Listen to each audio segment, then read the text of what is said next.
ಕೇಂದ್ರ ಗೃಹ ಸಚಿವಾಲಯದ ನಿರ್ದೇಶನದಂತೆ ಸಂಘರ್ಷ, ಭಯೋತ್ಪಾದಕ ದಾಳಿ, ವೈಮಾನಿಕ ದಾಳಿಗಳಂತಹ ಸಂದರ್ಭದಲ್ಲಿ ನಾಗರಿಕರ ರಕ್ಷಣೆ ಕುರಿತು ಜಾಗೃತಿ ಮೂಡಿಸುವ ಅಣುಕು ಪ್ರದರ್ಶನವನ್ನು ಶಿವಮೊಗ್ಗ ಜಿಲ್ಲಾಡಳಿತದ ವತಿಯಿಂದ ನಿನ್ನೆ ಆಯೋಜಿಸಲಾಗಿತ್ತು.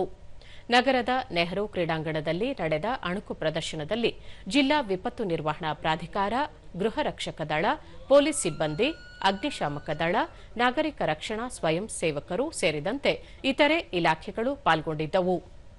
ಬಹುಮಹಡಿ ಕಟ್ಟಡ, ಶಾಲಾ ಸಂಕೀರ್ಣಗಳ ಮೇಲೆ ಶತ್ರು ದಾಳಿ, ನಾಗರಿಕರಿಗೆ ಎಚ್ಚರಿಕೆ ನೀಡುವ ಸೈರನ್, ಗಾಯಾಳುಗಳಿಗೆ ಪ್ರಥಮ ಚಿಕಿತ್ಸೆ, ಜೀವಂತ ಬಾಂಬ್ ನಿಷ್ಕ್ರಿಯಗೊಳಿಸುವುದು, ಬಸ್ ಅಪಹರಣವಾದಾಗ ಭಯೋತ್ಪಾದಕ ವಿರುದ್ಧ ಕಾರ್ಯಾಚರಣೆ ಸೇರಿದಂತೆ ಹಲವು ವಿಚಾರಗಳ ಬಗ್ಗೆ ಅಣುಕು ಪ್ರದರ್ಶನ ನಡೆಯಿತು.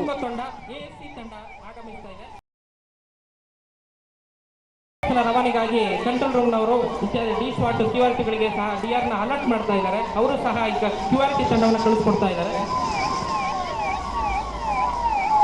ಎಸಿ ತಂಡದವರು ಹಾಗೂ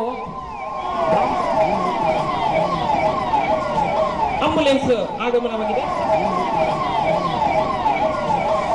ಅಗ್ನಿಶಾಮಕ ತುರ್ತು ಸೇವೆಗಳು, quick response vehicle.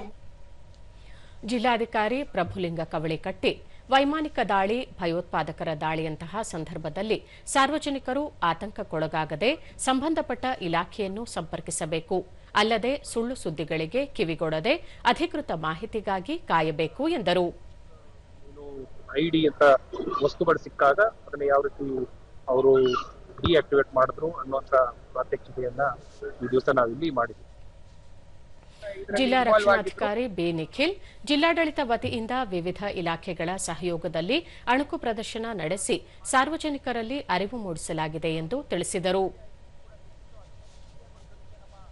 Bomb squad ಕೂಡ ಯಾವ ರೀತಿ ಕೆಲಸ ಮಾಡಿತ್ತು, ಒಂದು ಡೆಟೋನೇಟರ್ನ ಉಪಯೋಗಿಸಿ ನಾವೇ ಒಂದು ಲೈವ್ ಬ್ಲಾಸ್ಟ್ ಅನ್ನ ಇಲ್ಲಿ ಮಾಡಿ ಅದನ್ನ ನಿಷ್ಕ್ರಿಯವನ್ನು ಮಾಡಿದ್ವಿ.